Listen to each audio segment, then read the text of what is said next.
spends his time practicing his magic, while Shin has her fill of his memories of historical dramas, but he starts getting annoyed by her constantly digging through his memories. Shin admits that it's inconvenient for him to have to sit still while she watches his memories, so she says she will figure out a way to build a television to play them instead. While she's gone, Makoto sees some of the memories Shin left open and starts to miss his family, but since his parents were apparently originally from this world, he thinks he might be able to find some information about what their life was like in this world. Meanwhile, in a nearby forest, a dwarf is running for his life as he's chased down by a giant spider monster. Makoto walks around the demiplane and runs into some of the orcs who seem to be having trouble with a huge tree. They want to cut it down so they can build Makoto a house befitting the lord of the land, but it is too hard for them to cut through with their axes. Makoto is happy to lend a hand and uses his kai to strengthen himself, allowing him to cut through the tree and pick it up with ease. He's also able to heal wounds without having to expend any mana at all, so he's greatly appreciative to Tsukuyomi for granting him such a powerful skill. Unfortunately, it doesn't look like he can heal his own wounds, but he thinks it won't be an issue as long as he doesn't get hurt. Moments later, Shin returns to the demiplane with the dwarf after finding him wounded in the forest. She ran into an old enemy of hers while she was out, and after smelling the blood from Makoto's injured hand, it breaks its way into the demiplane to attack. But Shin decides to stay out of it and let Makoto handle it instead. It's a spider monster plagued with the curse of unending hunger, so it will eat literally anything it can get its legs on. Since it's a spider, Makoto starts his attack with the fire element to sever one of its legs, but its regeneration is powerful enough that it recovers almost instantly and continues attacking. Makoto is able to damage it, but if it keeps healing itself, he thinks the fight will never end.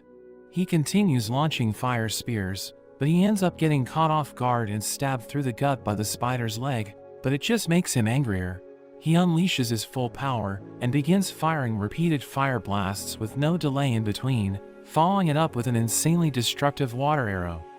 After his display of power, he passes out from exhaustion, but the spider is still able to regenerate and it grabs him once more. However, it seems to have taken a liking to him after he gave her such a fulfilling battle, and Shin suggests that she become one of Makoto's servants as well by forming a contract with him, so by the time Makoto wakes up, there's another girl by his side. Makoto wonders who she is, so she explains that she's the spider that he just fought with. She now assumes a human form because of the contract established with Makoto while he was unconscious. Makoto is shocked by this because he didn't think it was possible to form a contract without the consent of both parties. Shin walks in, and Makoto immediately confronts her on forming a contract for him without his consent, but she replies saying that it was better than a giant spider following him the entire time. The dwarf they saved introduces himself as Biren. He thanks Makoto for driving away the spider that has terrorized his village for such a long time, and he also requests that he and his people permanently live in Shin's demiplane. Makoto almost immediately agrees to this, but Shin steps in and states that Biren and his people can move in, but in return, they would have to satisfy a few conditions of theirs, like providing them with weapons, and also acknowledging Makoto as the lord of the land. Biren isn't sure, but she gifts him 2 of her dragon scales to help convince his people. The next day, Makoto walks around, trying to trace his parents' path and find human settlements, but Shin then appears and informs him that there is a serious matter which requires his immediate attention. He's back at the hut, where Shin states that she and the Spider Girl need new names because the citizens of the demiplane didn't know what to call them. Makoto gets upset because he was called back for something so trivial, but Shin and the Spider Girl still insist on the new names, so Makoto gives Shin the name Tomo, which was the name of the strongest female samurai, and the Spider Girl is given the name Mio. The next day, a gathering of all citizens of the demiplane has been arranged, and Makoto is surprised at all the new species which have populated the area. Tomo and Mio introduce themselves with their new names, and also mentions that Makoto should be addressed as either their master or lord. Makoto thinks it's ridiculous, but Tomo and Mio insist, so he ends up settling on being called the young master. Biren introduces Makoto to his village chief named Eld, but he mentions how Makoto has the looks far from that of a typical human. He then asks him if he was given a mission by the goddess, but Makoto is offended by this question and states that he would never accept a mission from her, especially after she roasted him and dropped him on the edge of the world. Eld is relieved to hear this, because the opinions of his people often differ from that of the goddess.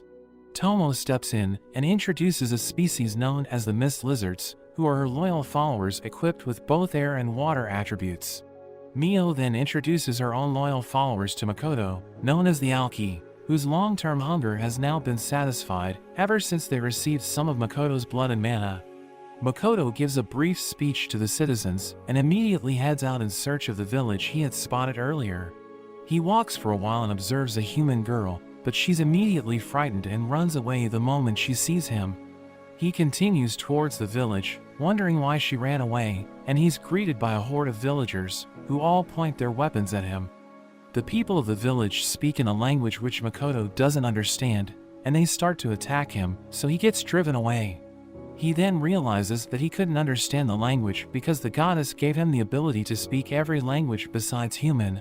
Makoto goes back to the hut, upset that he couldn't understand the other humans. He reasons that people wouldn't just go around attacking others just because they can't communicate, so he assumes that he was attacked because he's ugly. But Tomo tells him it's actually because of the large amount of mana he exudes, mentioning that they would have seen him as several demon kings.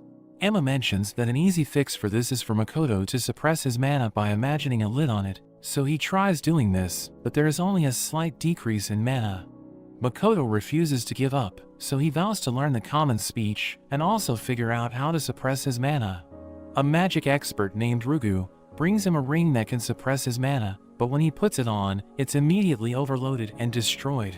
Makoto practices his common speech with Mio, but doesn't seem to be getting the hang of it, but he realizes that he can use his magic to write out a translation of whatever he thinks into common speech.